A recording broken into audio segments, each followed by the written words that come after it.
Good Thursday evening. Welcome to BCP Live. Hi, I'm Joey McWilliams, and you are watching this presentation of the Bryan County Patriot.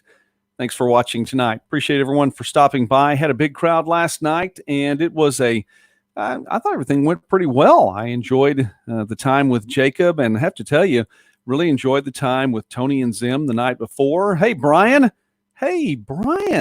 Wow, that is so cool. I mean, you are right there at the very beginning. That is awesome.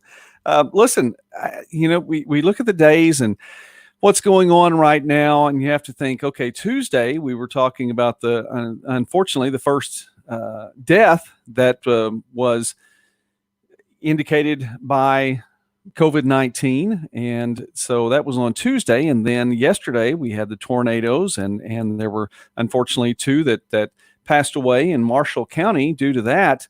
To my knowledge, nothing like that has happened today, unless someone can tell me about an earthquake, and I really don't know that I want to know that for sure. But I think it's been a good day for the most part. So anyway, glad you all are here, and let's talk about a few things tonight. Flying solo tonight, but the thing about that is, how do you follow Jacob? How do you follow Tony and Zim? I know how we're going to follow tonight, and we'll talk about that a little bit later on. Special time for the BCP Live tomorrow. And we're going to do only one episode tomorrow, but it's going to be at a special time. So we'll talk about that here in just a moment. Again, for all of you all that are stopping by, thank you so much. I also wanted to say thank you because I put a post out on Facebook the other day, and Bryan, you'd even mentioned how many people, how many likes there were on the Bryan County Patriot Facebook page. And as of yesterday morning, it had hit the 2,000 mark, and it's well more than that right now. So I just want to say thank you. Thank you so much for supporting the work, and there were a few more people that have followed it too. If you don't want to say like, you want to just follow along and get the content, that's okay too. But I appreciate that. So those things they're always great milestones, and I think you should always acknowledge the milestones, and you should always talk about those things. And so I just want to say thank you because it means a lot to me. So I really appreciate each one of you for taking the time to stop by each night. All right, have a couple of monitors to look at here, have some paperwork because I don't know, I'm not trying to cut down all the trees or anything like that, but I do like my paperwork. And on top of that, I saw last night, by the way, the monitor at the very end. I'm not sure what happened at the very end of that last night. We nearly hit an hour. I think we got 58 minutes. But I'm looking at the monitors right now, and I just want you to know it's not a green screen behind me, and I'm not wearing a black shirt. So sometime very, very soon, we're going to be making some adjustments to the studios around here. But I promise that you can tell at least I'm wearing clothes.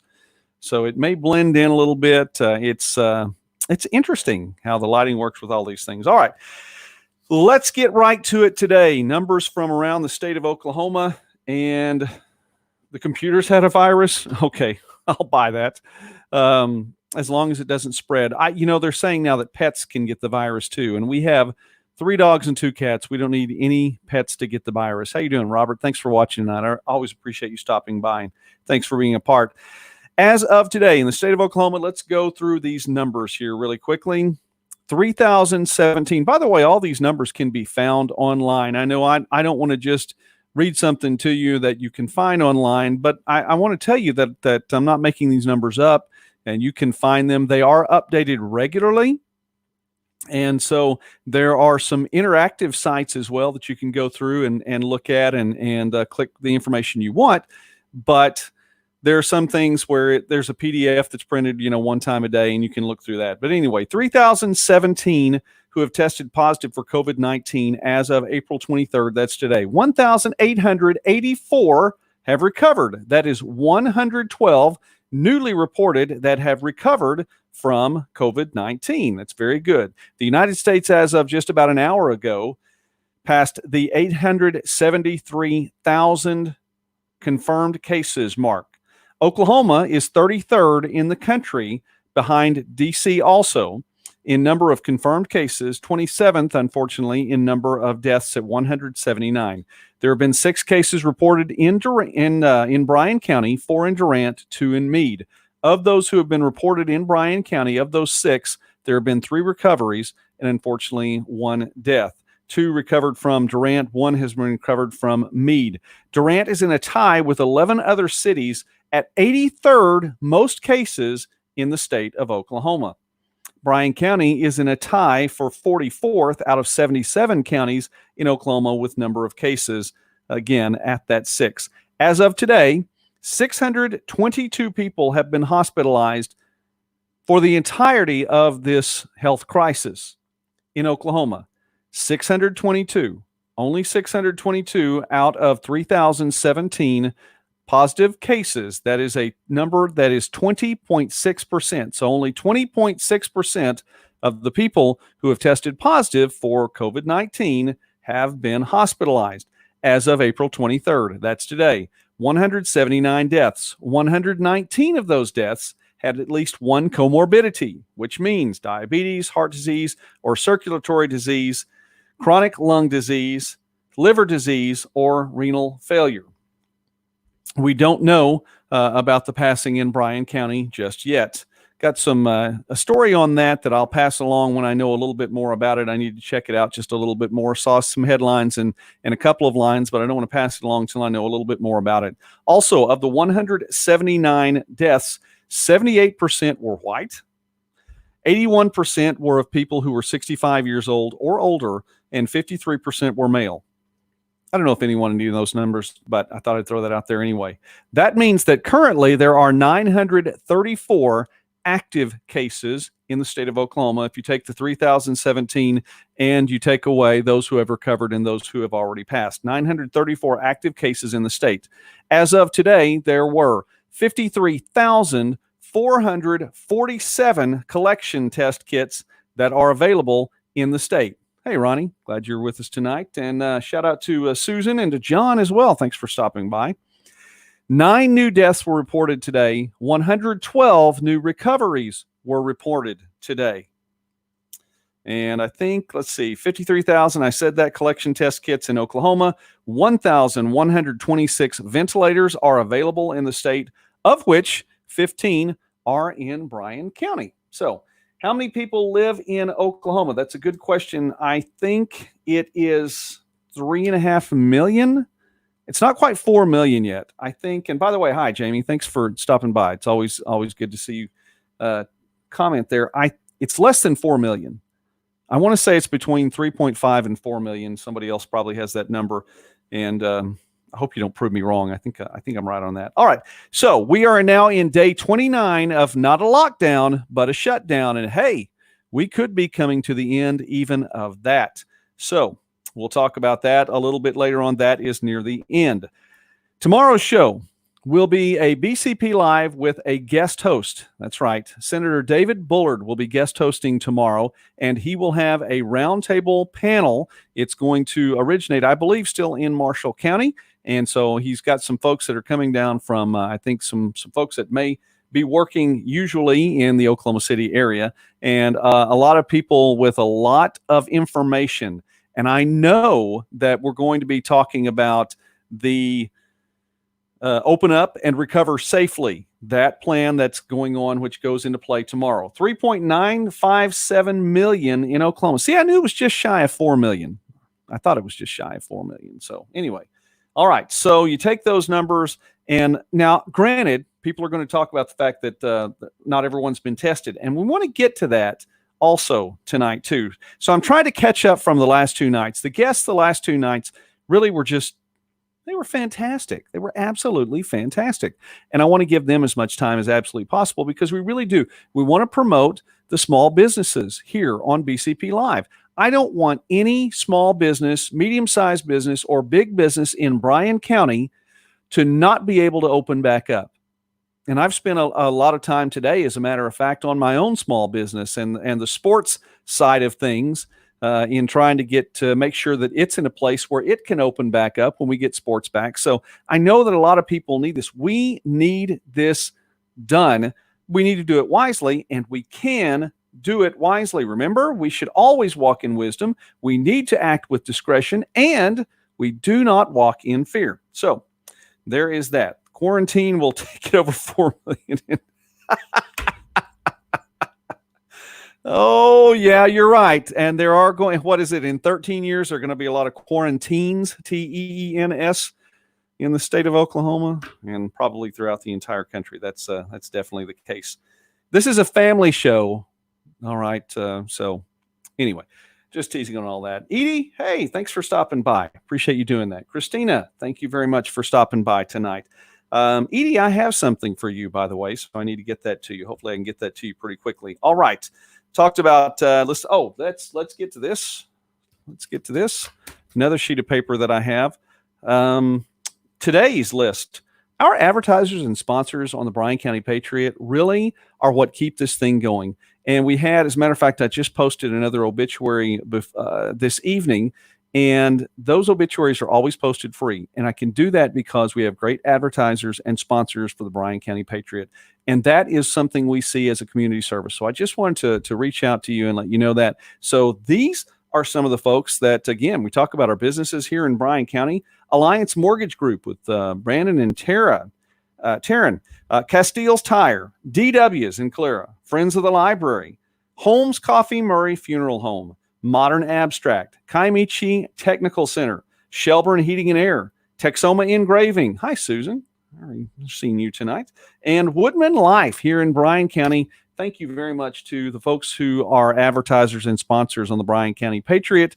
And if you'd like to be an advertiser or a sponsor, just let me know. Joey at BryanCountyPatriot.com. Joey at BryanCountyPatriot.com. Anyway, tomorrow's show at 5:30 p.m.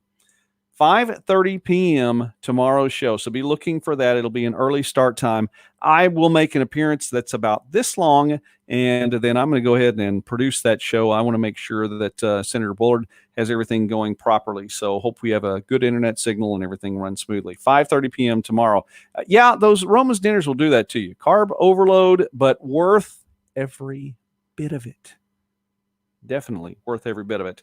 So, all right, let's see. Blood drive, Sunday, the next blood drive, Sunday, Calera First Baptist Church from 9:15 to in the morning to 1:15 in the afternoon. Sorry, I don't want anyone to show up at 9:15 p.m. and then go to 1:15 in the morning. I don't think Pastor Taves will really dig that much. Okay. One last thing before we get to a couple of the things we want to go over tonight. So a little bit of housekeeping here. I mentioned that I am trying to, I need to make sure that my business, my small business, is up and running as we're able to hopefully get some things going again, not only in the state, but I believe in the country, because if you didn't know, I also broadcast sports. I know that, is that a drinking game now when I say I'm a sports broadcaster? Anyway, I also broadcast sports and have some sports websites. And so I worked on that today. And we have some Facebook pages, including MidwestSports.net's Facebook page, which some of you all have already liked. And I stopped by the YouTube page, though. We had some interviews this week, some good interviews, I believe. The YouTube page is Midwest Sports Net. There's no dot because I can't put a dot in the title on a YouTube channel. But please, we need some subscribers, trying to get to at least 500 by the start of the fall and to 1,000 by the end of 2020. So please think about that if you are on YouTube very often. All right, let's get into the things we want to talk about tonight. This is something that's changed in the last 24 hours, because I was going to talk about this 2 days ago on April 21st, and the New York Post got an exclusive on this. And I'm not going to, and again, I talk about some of these newspapers and periodicals. I joke about the New York Times being, a bastion of journalistic integrity, which clearly that's sarcastic. And the New York Post has its moments, but had a story about the fact, and they were the first ones to report this, that in New York City, they had said, no, you are not supposed to help resuscitate someone if they don't have a pulse. When the emergency medical people got there, New York City had put out a do not resuscitate order. Now, how's that? Don't you want government in charge of all your health care? If they can just say, hey, listen, look, you go see somebody. We have too much COVID-19 stuff going on. So if you go to somebody's house and they've had a heart attack and they don't have a pulse, it's over. You don't have time. But they did have a system set up where they could work on someone for at least 20 minutes. Now, if they couldn't get a pulse in 20 minutes, that's fine, but at least they tried. But they were under orders. New York City said, no, this is too important. We have too many people. You go to somebody's house, you find them without a pulse, boom, it's over. Now, the cool thing about this is that things have changed in the last 24 and 48 hours, because within 24 hours, the firefighters in New York said, no. The fire department of New York and other emergency workers just completely rejected that order and said, we're going to try to save people anyway. Are you kidding me? Can you imagine if some other city, can you imagine if some city in Oklahoma said that, listen, we've got a lot going on. So if somebody, it's not COVID-19 and they don't have a pulse, forget about it, put them in the back of the truck and drive away. Can you imagine somebody showing up at the emergency room at Alliance Medical Health and, someone walking out to meet them there and say, listen, we'd like to test you for some tornado damage to your body. We know that you went through a hard time, but right now we're just dealing with COVID-19 people. So sorry. Not going to happen. That's just silly. And within 24 hours, New York decided, wait a minute, we're going to go ahead and scrap that order because people weren't following it anyway. They went ahead and said, no, the paramedics, the fire department of New York City said, no, we're not going to do this. This guidance proposed by physician leaders in accordance with the AHA, American Heart Association, and more. No, we're not going to do this. And let me tell you something interesting about this, because if you go to the original article and it talks about the fact that, you can't just save everybody. You can't save everybody. And I want to bring out a number that's really important there. Right now, we're hearing that the fatality rate for COVID-19 is somewhere around 3 to 4%. Let's just go ahead and go with 4% just to be safe. Now, the number is much smaller in states like Idaho or Wyoming, places like that. Obviously, it's around 2% there. It's a lot bigger in places like New York, where it could be 5 or even 6%, depending upon the numbers, which, by the way, we also know that the numbers in New York are not real. They're made up. They're simply a prop at this point in time, because if you can add 3,700 just at the drop of a hat of people who were presumed to have had the disease, hey, it doesn't mean anything at all. The end. But just for giggles, let's say 5 or 6%, because that's what it is. So the nationwide average is about 4%. The EMTs that were asked about this rule, this do not resuscitate rule, said, no, we think it's bad. We think it's horrible. Now, when pressed on the issue, they were asked, well, really, how many people can you revive? Generally, what's the rate of the people that you revive? And they said, oh, well, realistically, it's about 3 or 4 out of 100. 3 or 4%. Now, when you're talking about COVID-19, 3 or 4% fatality rate, that is absolutely huge. We can't have that. This is terrible. This is awful and made up. But all of a sudden, it's only 3 or 4% if we're talking about people that we can save and get them a pulse back. It's funny how that same number looks different when you try to put it in different situations. Props to the fire department of New York City and all the other emergency workers to say, no, we're not going to go by that guideline. We will save people as much as we can, as often as we have a chance. If we can do it, we will. And if we can't, we won't, but we'll give it everything we have. And good for them for doing that. So anyway, that is a news story that has changed since then. Let's look at another story. And this one coming from the other coast. This is something I teased a little bit last night, talking about the study from USC studying antibodies, these antibodies that people have developed if their body is fighting off the disease, or any disease, but specifically COVID-19. So let's look at it right here. Early antibody testing suggests COVID-19 infections in Los Angeles County greatly exceeded the documented cases. Well, what does this mean? Well, Joey, I'm glad you asked that question. Let's talk about what this means for just a moment. This means what we've talked about all along. A lot more people have had, or have some way or another contracted this virus. That's right, Jamie. What happens to taking that oath? Well, those folks did the right thing, by the way. They said, we are going to do what's right, no matter what someone is telling us, just pass them on by. But we've talked about the fact that more people have the virus than what has been documented. Now, there are folks that are saying, well, the reason that's the case is because not enough people are tested. Okay, there's truth to that. Part of it is that people are asymptomatic and it hasn't really affected them at all. The virus went through, their body developed antibodies, kicked it out. I mean, they may have had a cough or sniff or something, or felt a little tired for an afternoon and went on. So in USC, they did a study, and it's funny too, because the Guardian out of the United Kingdom is reporting on this. It says the number of cases of coronavirus is vastly underreported. The USC study in Los Angeles County has not been made fully available online yet. It still is working on that. But according to the team's press spokesperson, and let's scroll down to that really quickly. According to the press spokesperson, based on the first round of reporting, the first round of this study, the researchers estimate, based on 863 tests, that as many as 5.6% of adults in the county, this is Los Angeles County, as much as 5.6% of adults in the county, or 442,000 people. 442,000 people could have already had the virus by early April.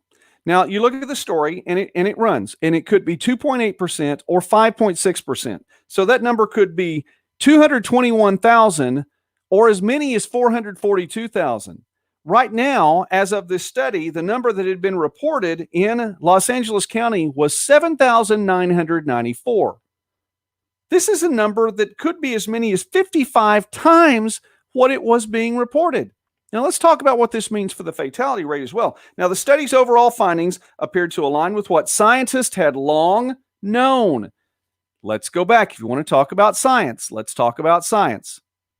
Scientists have long known that many more people have had this virus than what's been positively tested and confirmed. They know this already. The problem here, that COVID-19 cases, they're undercounted both because of a shortage of tests.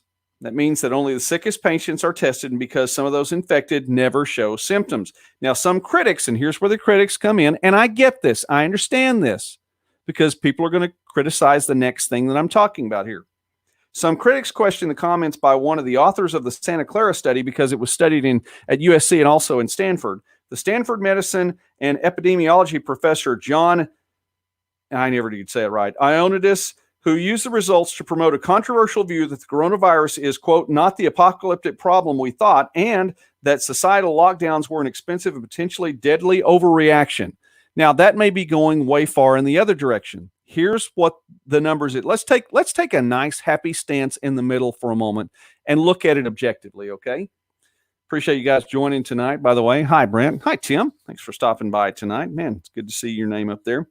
So let's take a look right down the middle. Here's what the study says, and it says that as many as 221,000 or 442,000 people in Los Angeles County had this virus at least through April.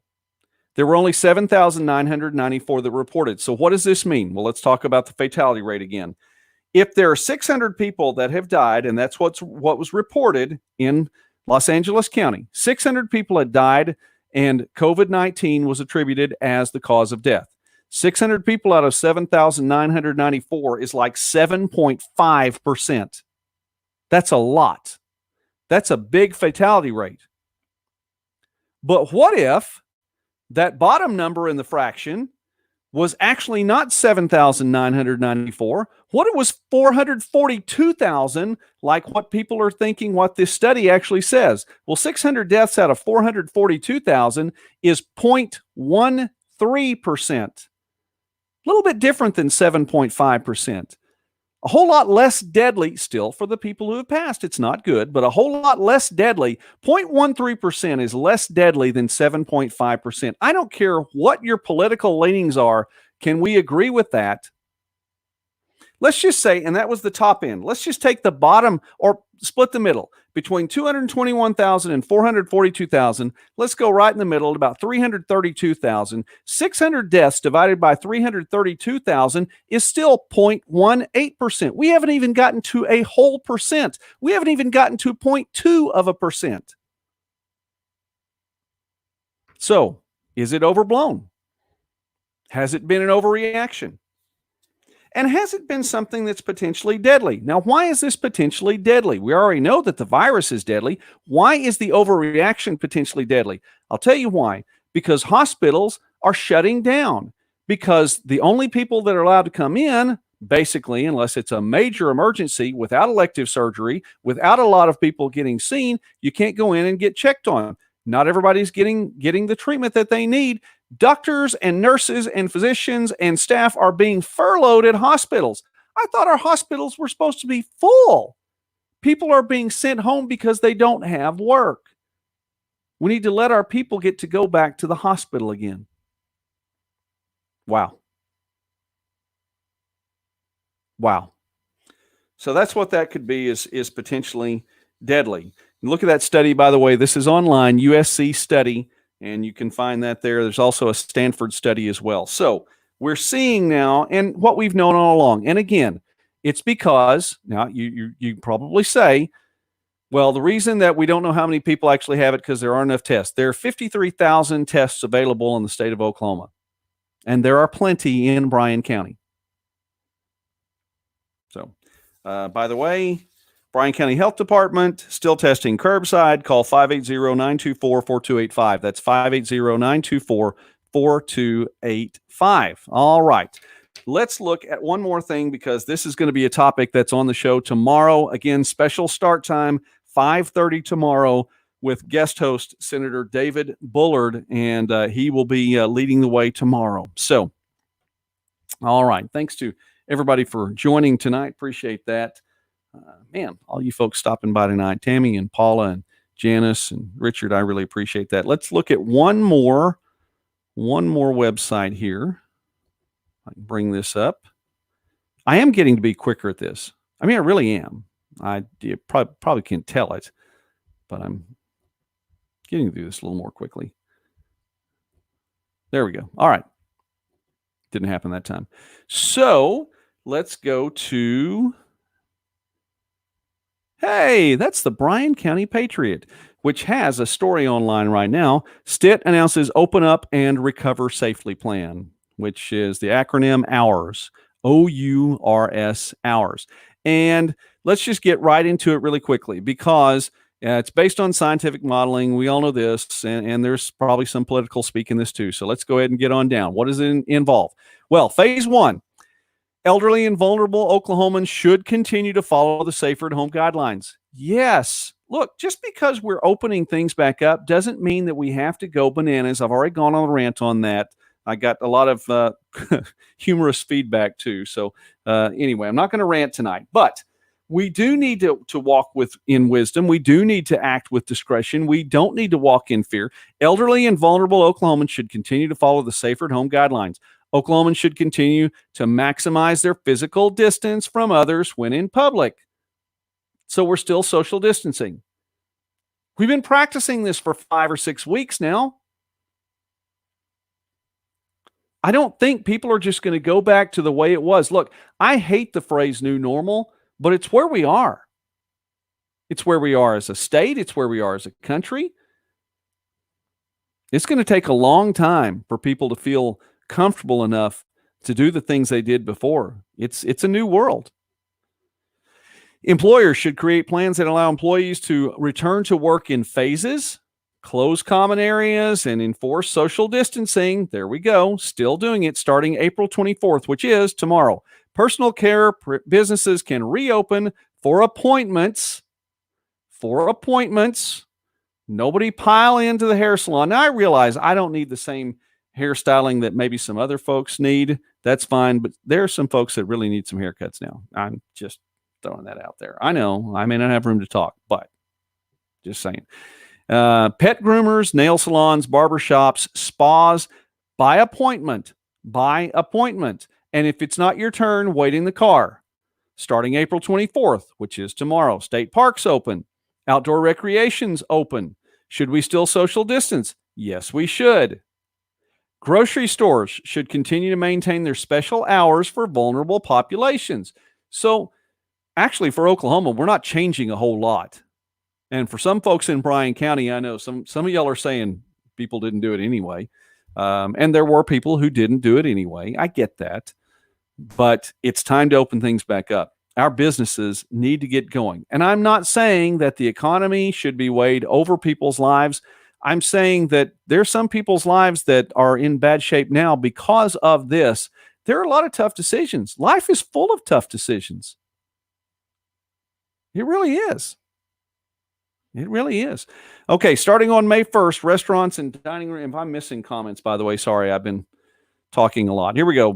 Starting May 1st, restaurants, dining rooms, movie theaters, and gyms and sporting venues can reopen if they adhere to strict social distancing and sanitation protocols. Look, I wish I could tell you how this is going to work. I have no idea. I mean, I know that the NBA is not starting back right now in Oklahoma City, but what are you going to do? I mean, have somebody have two empty seats between every person that gets to go to the arena. I'm not sure how that's going to work out.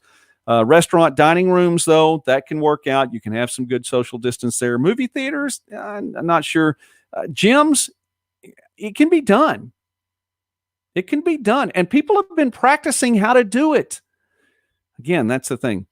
Tattoo parlors can reopen for appointments only and must adhere to sanitation protocols and social distancing as well. So tattoo parlors on May 1st, make your appointment if you're going to get your tat. Just saying, you got to get it done. Now, if Oklahoma's hospital and incident rates remain manageable for 14 days, the state will move to phase 2. And we can talk a little bit more about phase 2. But by the way, did you notice this? In phase 2, it still starts with elderly and vulnerable Oklahomans should continue to follow the safer at home guidelines. I wish that, no, Jace, you cannot get some tats. Okay, I saw that comment. No. There is one. There are a few people who show up in the comment section that I do have some say on over a little bit more maybe than others. That's one of them right there. No.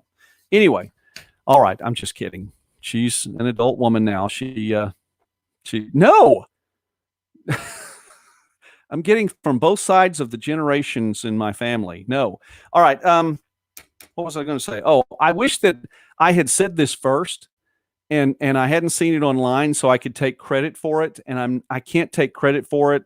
So if you're hearing me say this for the first time, then just act like that I was the first person that you heard me say it from, okay?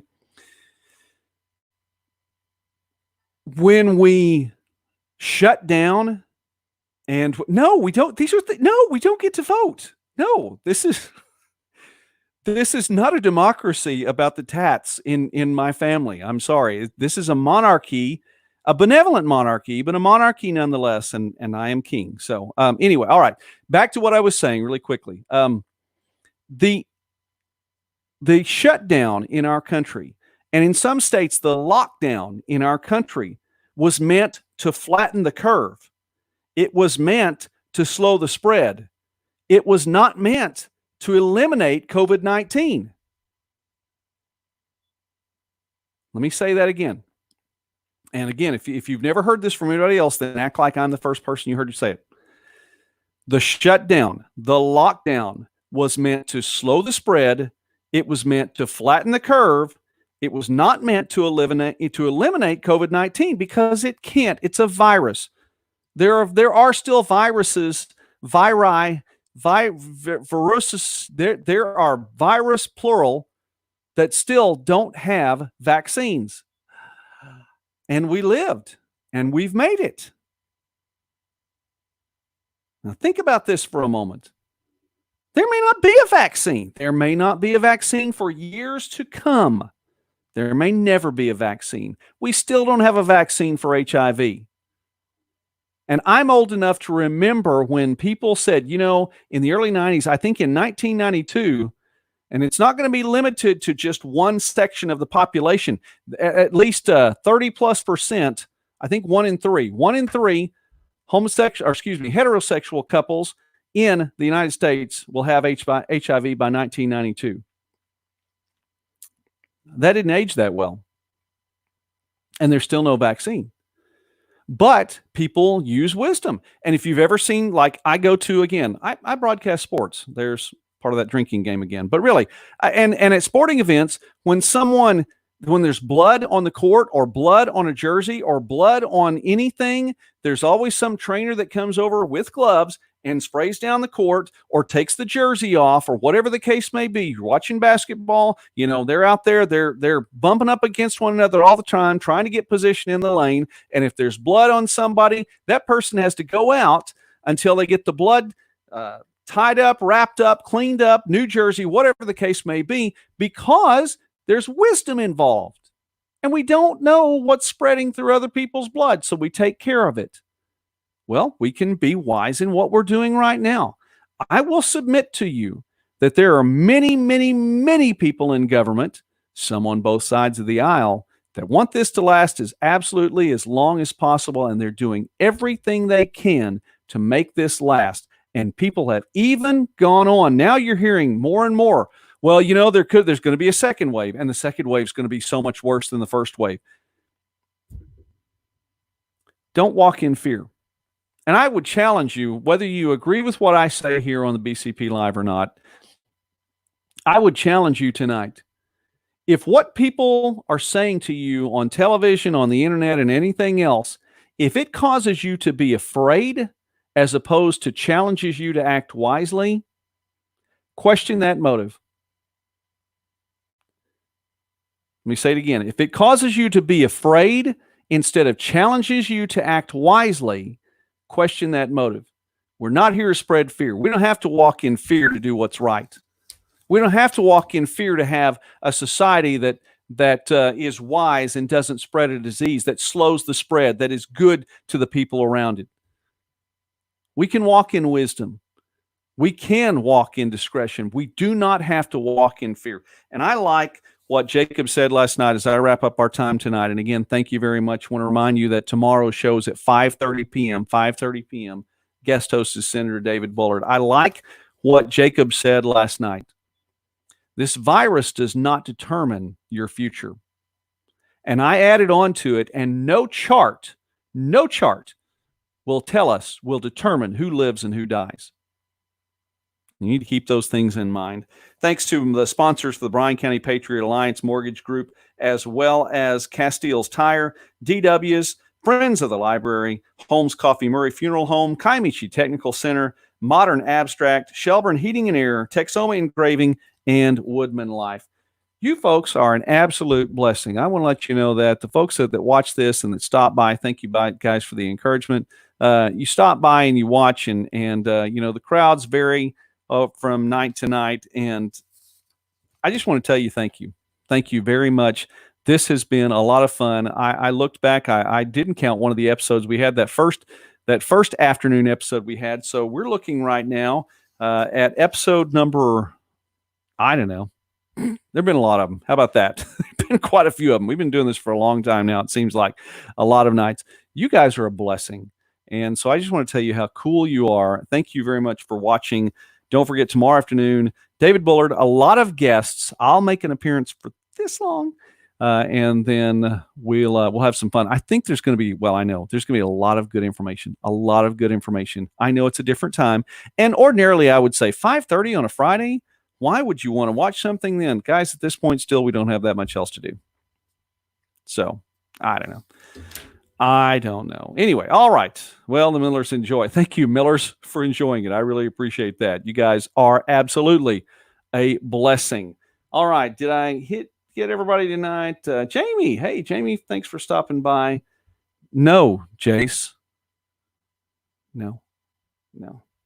All right. Anybody else? Everybody, I think got a shout out to everybody that at least I can see right here. You guys are way cool. Absolutely. Kenny, if you're still watching, thank you for watching. Kenny has a lot of cool things going on, so you need to follow him on Facebook as well. Kenny Gardner. Follow him. Lots of cool things going on. In the meantime, 5:30 tomorrow. We'll be back at 9 o'clock on Saturday night. And look, be wise. Use discretion. Do not walk in fear. God bless you all. Have a great night.